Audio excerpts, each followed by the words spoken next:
what happened, y'all? Guess what? My mama, she dressed up for Halloween. She Minnie Mouse. Hit you in your mouth. Well, I'm trying not to go. Oh, but hold up. Y'all see the shirt? Thug of mine, you heard me? Yeah, he free, man. Thank you, God. I was praying for this boy. But as y'all know, he took a plea.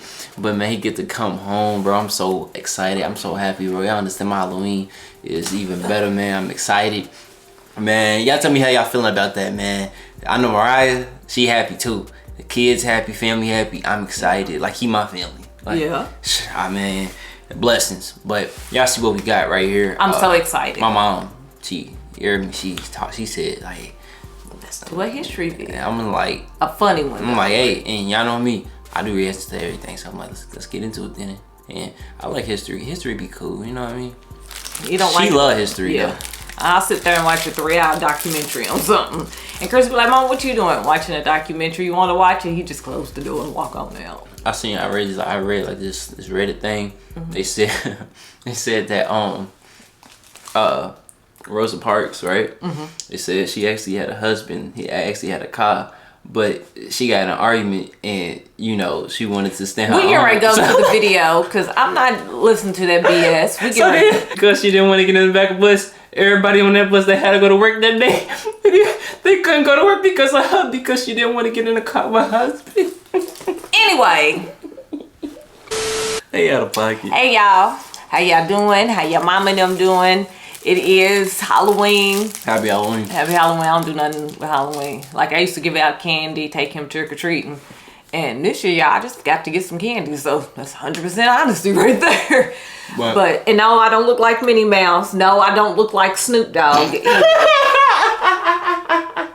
Yeah, he came in and told me that when I was on break at work. He's like, well, you look like Snoop Dogg. Thank y'all. Yeah. Tell me just to think about this little intro. Let's get into this. All right, go ahead and make your prediction now. Who would win in a fight? 200 Kung Fu practitioners with melee weapons or 1 Marine with a machine gun? I told you, it gets better. Okay, hold up. My fault. Hold up. All right, go ahead and make your prediction now. Who would win in a fight? 200 Kung Fu practitioners with melee weapons or 1 Marine melee is like... Hold on, you talking too much. What did you say? Melee is like swords and... I know that. Okay, my fault. What did he say? 200 Just Kung make a Fu prediction. practitioners with melee weapons or 1 Marine with a machine gun.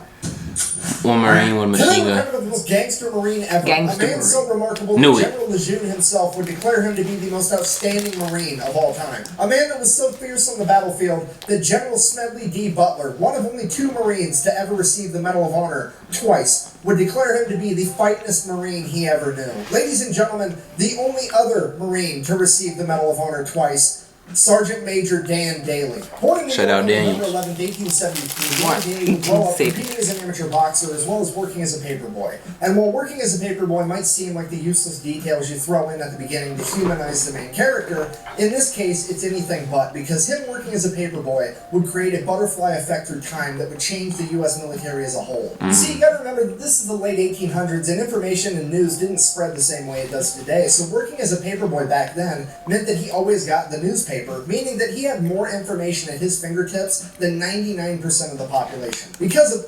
That's messed up, ain't it, though? You know what's going on, but don't nobody else know what's going on till you deliver the paper. Because he would be able to closely follow the exploits of future President Theodore Roosevelt and his famous Rough Riders all throughout the Spanish-American War. And this would go on to be his inspiration to join the U.S. Marine Corps, hoping that he too would be able to fight in the Spanish-American War. So that's exactly what he would do on January 10th, 1899, when Dan Daly would enlist in the United States Marine Corps at the age of 16 years old, coming in at only 5'6" and 100. He's small. That's what I was gonna say. He's 5'6", but Teddy Roosevelt had the Buffalo Soldiers. It was a...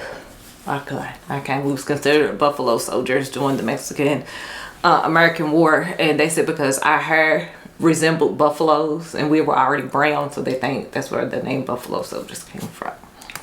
Thank you, Teach. 135 pounds. But hey, as the old adage goes, it's not about the size of the dog in the fight, it's about the size of the fight in the dog. You see, the real problem here wasn't his stature, but the fact that he joined to fight in the Spanish-American War, and the Spanish-American War ended on December 10th, 1898, exactly 1 month prior to his enlistment date, but the news hadn't spread that far yet, so he ships off to training anyways. So fast forward, he finishes up training, realizing the Spanish-American War's over. He's kind of like, meh, I mean, the Spanish got off lucky, can't help it. I mean, let's face it, I'm going to get the action I'm looking for at some point, right? This is America. We've been a country for like 124-ish years at this point. We've been not in armed conflict for all of like 45 seconds at this point. Surely something's gonna pop up soon. So he ends up getting put on ship duty over in the Asiatic fleet on the USS Newark. And sure enough, like after a month of being there, the Boxer Rebellion breaks out, and guess whose ship is the closest one to be able to respond? Dan Daly. That's wild. Alright, real quick, oversimplified explanation of what the Boxer Rebellion is in case you have absolutely no idea. At this point in time, China had really just been opened up to the rest of the world, and foreign influence is just flooding in. You have Western businesses going in there trying to make money. You've got Western governments going in there being like, hey, you guys want some democracy? And then you had missionaries going in there also trying to spread Christianity. And all of this influence came so fast, so quick, that a large portion of the Chinese population felt that it was too much, too soon, and they started to push back and started a nationalist movement. Part of this nationalist movement was a bunch of young men that practiced Kung Fu. Now, to somebody from the West, Kung Fu looks an awful lot like shadow boxing, so they just referred to these young men as boxers, hence the term boxer. These boxers got together, started their own little club called the Society of the Righteous and Harmonious Fist, and then proceeded to run I ain't messing with them, I ain't gonna lie. That sound like an old Society of the Righteous Fist, y'all. It sound like one of those old Kung Fu movies. What a picture of them at again. Called the Society of the Righteous and... I ain't messing with nobody got turban. Right. Not even that. You see the sword? That's what I mean. Yeah. Like, look, I'm not even looking at the sword first. I'm looking at the turban and the way he... I bet. They meant the sword in the back.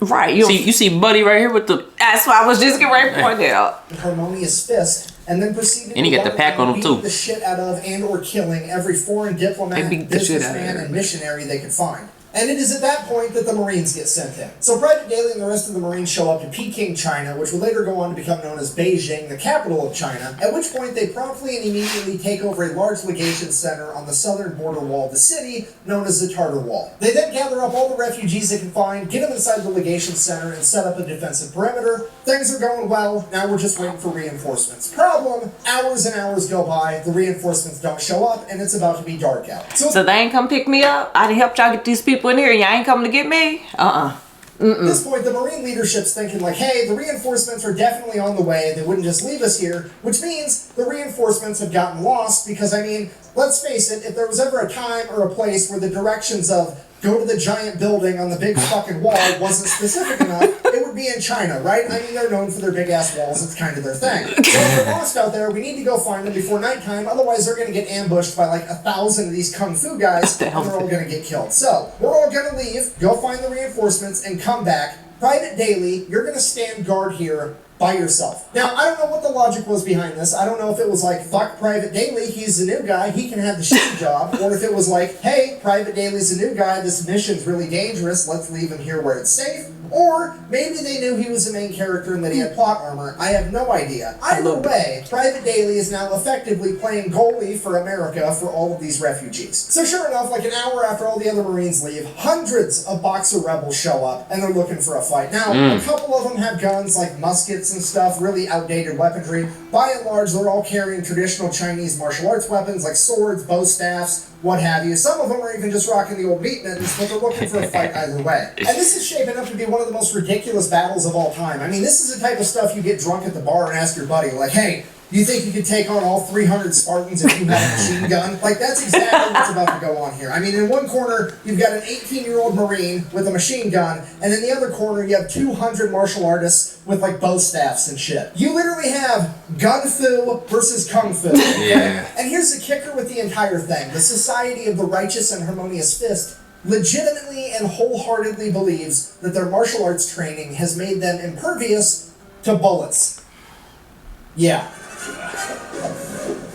Oh, I've seen this. Oh, This snap. entire horde of kung fu fighters just starts running at Daly as fast as they can as he opens fire That's with his insane. machine gun, and they fight well into the night. The rest of the Marines were a couple miles away. They found the reinforcements, but now it's too dark for them to travel in this rioting city at night safely, so they've adopted a little defensive position, and they're just holding position until daylight. They're literally forced to just sit there and listen to the machine gun fire, and the yelling, and the screaming, and machine gun fire, and then suddenly the machine gun runs out of ammo, and then there's bolt-action rifle fire, bolt-action rifle fire. He gets the machine gun reloaded, there's more machine gun fire, and this goes on for hours, and then it progressively just gets slower, and there's less machine gun fire, and less screaming, and less machine gun fire, and less screaming, and then suddenly it just stops. Uh-oh. At this point, the Marines have to accept the fact that their friend has just died courageously in battle, fighting an entire mob by himself because they left him alone. See if I was and right. all the civilians that they've been tasked with protecting are going to be slaughtered. And now all they can do is sit there and wait for the sun to come up. So the sun comes up and the Marines start making their way back to the legation center, but they're kind of dragging their feet because, well, they know what they're going to find. They're really just there to recover the remains of Private Daly and make sure that those are taken care of. And they start making their way there, and as they get closer, they're like, man, Private Daly really took out a lot of these guys. That's impressive. And they get closer and like, holy shit. He took out a ton of these guys. This is the most aerodynamic mass grave I've ever seen. And they get to the top of the wall, and there's Private Daly smoking his pipe, leaning up against his machine gun. And they're like, holy shit, you made it. He's like, yeah, why wouldn't I? Well, we heard the machine gun stop firing, and we just assumed that you'd been killed. He's like, no. I only quit firing because they quit coming. Dan Daly has effectively pulled off the impossible. He has single-handedly defeated 200 rebels by himself, saving all of the civilians, as well as saving the dead. All the Marines are like, holy shit, we're going to nominate this guy for the Medal of Honor because this is incredible. All the businessmen and the delegates are... Medal of Honor is the highest medal you can get in our country. It's like the highest. So it's not a raise. Like when you get the I know that. I'm just saying give him a raise. Oh yeah. I got in my history bag, sorry. Hold up, time out. She's forgetting y'all. Like I'm a very intelligent individual. Come on, y'all. We've seen what one Marine can do, and now we've got 1,200 Marines. We're definitely going to make it out of this alive. Hooray. And all the missionaries are like, oh my God, this is not what we meant when we said we wanted to make these people more holy. Right. Shortly after this, Dan Daly would be awarded his first Medal of Honor for the battle, and then he would go on to continue serving in the Marine Corps as if nothing had happened. Okay, fast forward 15 years, now Gunnery Sergeant Daly has been involved in every military conflict the U.S. has for the past 2 decades. He is one of the most experienced combat veterans in the entire U.S. military, and he is a living legend in the Marine Corps. And on October 24th of 1915, Gunnery Sergeant Daly would find himself leading a platoon of men through Haiti during the Cocos Rebellion. Just after his entire company would cross a river, his entire company would be attacked on all 3 sides by over 400 Cocos rebels, forcing them to retreat back into the river. And while doing so, the horse carrying the crew-served machine gun would be shot and sink to the bottom of the river, as the remaining Marines continued to cross the river before adopting a defensive position to repel the attack until nightfall. It is now pitch black outside, and Gunnery Sergeant Daly knows as soon as the sun comes up, they are going to get attacked again. And the only chance they have is to get that machine gun back from the bottom of the river. So he takes off by himself in the dark of night, goes all the way back to the river, and just begins diving to the bottom of the river, trying to find this dead horse with the machine gun strapped to it. And baby, I can't even swim. I can float, but I can't. Can you imagine It's just that? all about feel. Think about it. He got no, like, just all about and it's feel. 1915, so ain't no, like, breathing after. After hours of trying, he finally finds this horse, manages to go down, untie the machine gun, come back up for air, go back down again, getting pieces, ammunition, the gun itself, the tripod. That's he gathers crazy. up all of this stuff, gets it out of the river, and then straps it to his back and carries it back to his mount. Bear in mind, that is over 200 pounds of equipment, and this guy is 5'6", 135 pounds. I'm gonna put back my leg. That is over 200 pounds of equipment, and this guy is 5'6", 135 pounds, but he gets it done anyways. Now, Marines believe in a couple things when it comes to a gunfight. Number 1, bring a gun. Number 2, bring friends with guns. Number 3, decide to be aggressive enough, quickly enough. If you're not picking up what I'm putting down, I'm trying to tell you that he is not about to use this machine gun for self-defense. He's about to use this machine gun for self-offense. First thing in the morning, he gets his men together. They launch an attack first, scattering the enemy into the jungle, retreating, and Daly has effectively saved himself and all of his men, earning himself his second medal. Fast forward 2 years, June 1st, 1917, it's World War I, and Daly is now a first sergeant, leading an entire platoon of young, inexperienced Marines into the Battle of Belleau. If you don't know the Battle of Belleau, the Germans are just rampaging through France, making a beeline right towards Paris. And at Belleau, the U.S. Army, the Marine Corps, the French Army, and the British Army all get together to stop the German military in their tracks. Now, this made it not only a strategic battlefield, but a symbolic battlefield, because how dare you stop the mighty German military? Now they're going to hit back twice as hard just to prove that it was a fluke. Yeah. Because of this, right after they stopped the German military on June 1st, the French military is like, okay, we stopped them, let's take the W and head back to Paris, and we'll fight from there. We don't want to get slaughtered in this wood line by the Germans because they're pissed. And it is at this point that the Marine leadership famously responded by saying, and I quote, retreat. Hell, we just got here. And then the Marine Corps pretty much dons their gas masks, fixes bayonets, and proceeds to fight their ass off for the next 26 days straight. Okay, here's what I need you to understand. On paper, the Marine Corps should absolutely not win this fight. They are both outnumbered and outclassed. The German military is one of the most veteran fighting militaries on the planet at this point in time, and the Marine Corps is primarily comprised of a bunch of 18-year-old kids that have never seen combat. However, leading those 18-year-old kids is a bunch of fucking badasses like Dan Daly. Okay, this video started with him being a paperboy from New York. He is now a 45-year-old man with 2 medals of honor that has been in the Marine Corps since he was 16 years old. That's crazy, ain't it? Yeah, like he grew up in the Marine Corps. Like that's his life. Like, yeah, and it was worth it. Right? You know what I mean? Like I'm telling you. Man is a grizzled veteran that has been there, done that, and has a t-shirt, and he is about to don his plot armor and fuck shit up. So the Battle of Belleau kicks off on June 1st. Pretty much immediately, First Sergeant Daly's lieutenant gets shot, and he is now out of the fight. Okay, if you don't know what that means, the officer is the one guy on the battlefield that sorta kinda pretends like he gives a fuck, and he is now gone. The regulator is off the war machine, and First Sergeant Dan Daly is now in charge of his entire company, unopposed. Fast forward to June 5th, German artillery strikes the ammunition depot, lighting everything on fire. Dan Daly leads his entire platoon in, sets the fire out, prevents all the ammunition from exploding, saves the entire battle. Fast forward 5 days, June 10th, the German machine gun squad would try to advance on Daly's company. Daly would get up by himself with nothing but 3 frag grenades and his Colt 1911,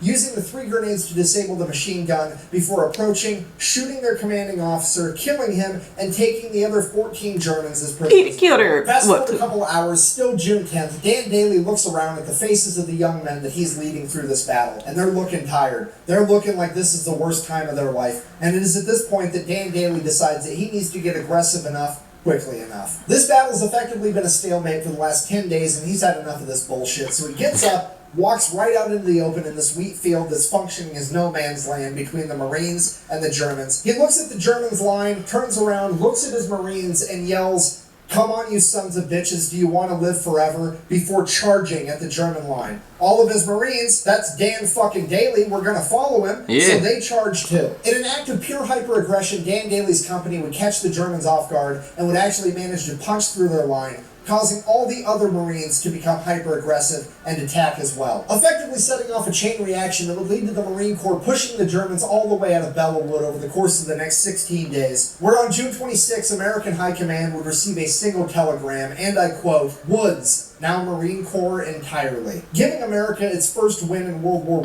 I, and the Marine Corps its new moniker. Due to the blatant hyper-aggression of the Marines, the Germans began calling them the Teufelhunden, or the Devil Dogs. And it's all because of the actions of First Sergeant Dan Daly. After the Battle of Belleau, Daly would continue to serve throughout World War I until on the 11th hour of the 11th day of the 11th month of 1918, the Germans would surrender, effectively ending World War I, which is why in America we celebrate Veterans Day on November 11th, which is also, by sheer coincidence, I'm sure, Dan Daly's birthday. See, I thought I knew it was something about him. I didn't know what. I didn't know what he was saying. The guy's the main character. I don't know what to tell you. So then, because Dan Daly was like the badass at the Battle of Belleau, he gets put up for yet another Medal of Honor, potentially becoming the first man in American history to pull off the Medal of Honor hat trick getting the three-peat. Absolutely everybody that was there that day all signs off on it. His men, his chain of command, they do the paperwork, they send it off to DC to get this man his medal. Then the political side is like, no, absolutely not. We don't care if he earned it or not. It's not about getting what you deserve. It's about doing what we think is fair, and we don't think it's fair that he should get 3 medals of honor. So we're just not going to give it to him. So that means, right. So that means not only did you save basically the unit, and then you completed the war. You did that in World War One. You did that in the Battle of Haiti. You did that in China. Y'all tell this man no. And you see how at the beginning throughout the video you was like, you trying to correct me. You see why I said give that man a raise? Yeah. Cause I just knew. Yeah. I just knew. It's just cause like at the end of the day, if it's not yours, like, you know what I mean? If you don't own whatever it is that you're so good at, you know what I mean? Yeah. I just knew it. Give that man a raise, man. Because we said so, go fuck yourself. So instead, they go ahead and they give him the Distinguished Service Cross and the Navy Cross, which, if you don't know, both of those are like tied for the second highest military honor. Because apparently second plus second equals first, I guess. Anyways, so he gets those instead. And then, bear in mind, this is 1919, right after World War I. Like a month later, in 1919, the military creates a new law that you're only allowed to earn 1 Medal of Honor. Okay, Dan Daly is so fucking gangster. They literally had to change the rules on how many times you're allowed to achieve the highest honor in the military. I got something to say at the end. He retires as Sergeant Major, having turned down becoming a commissioned officer on multiple occasions, citing that he would rather be an outstanding sergeant than just another officer. Yep. He would then go on to work as a bank security guard, where for 17 years he would be the living embodiment of the world's shittiest lottery ticket for anybody dumb enough to try to rob that bank. Could you imagine just being some bank robber trying to get some quick cash and you run into the most gangster Marine of all time? Okay, I'm just going to throw it out there. He didn't retire from being a bank security guard until 1936, and John Dillinger's bank robbing spree was from 1933 to 1934. So for a couple of years there was a significantly greater than 0% chance that the world almost got the ultimate clash of the bank robbing gangster and the most gangster Marine to ever live. And I'm going to go ahead and write that down in my book as the coolest thing to never actually happen. In conclusion, Mark Twain is frequently accredited with the famous quote, "It's not about the size of the dog in the fight, but the size of the fight in the dog." When in reality, it wasn't Mark Twain that said that first. It was actually Dwight D. Eisenhower, 5-star Army General and the 34th President of the United States. Somebody that would have known good and well who Sergeant Major Dan Daly was. And I think that maybe, just maybe, he had that 5'6", 135 That's insane. He's 5'6" on his mind when he came up with that quote. Thank you for watching. Best way to support the channel. Let me tell you something. That was great. Told you. That was great. I think I actually already said what I had to say, because when it came to the third medal, so it's actually crazy.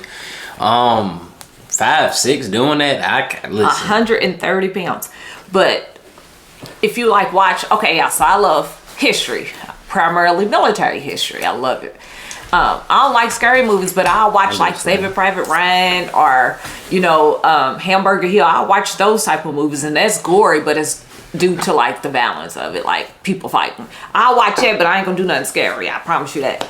But I just think that this is crazy, because it's like, this man, yeah, that's insane. I'm not gonna lie. Not one, not two, that was the other thing I want to say. 3 times. Here's my thing: if I'm laying my body out there on the line, not only for me and my man, for everybody.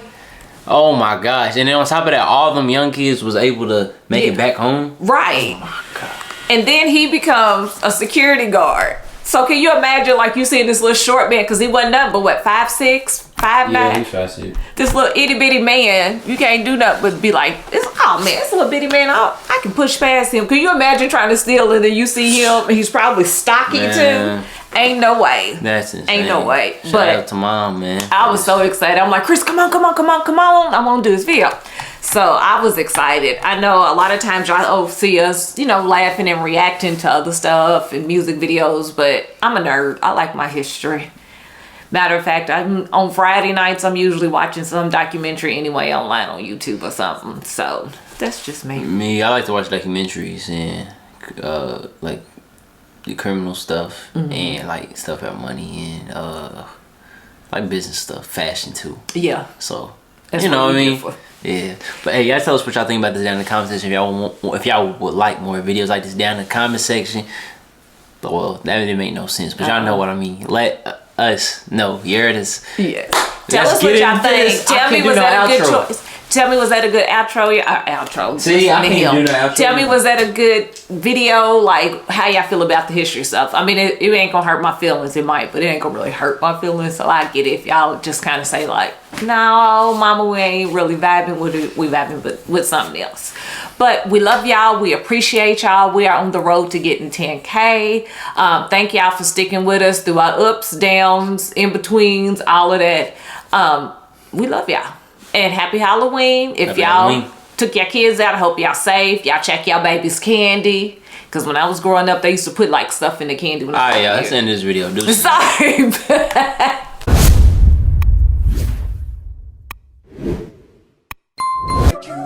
This ring here represents my heart. But there's just one thing I need from you. Say I do. Because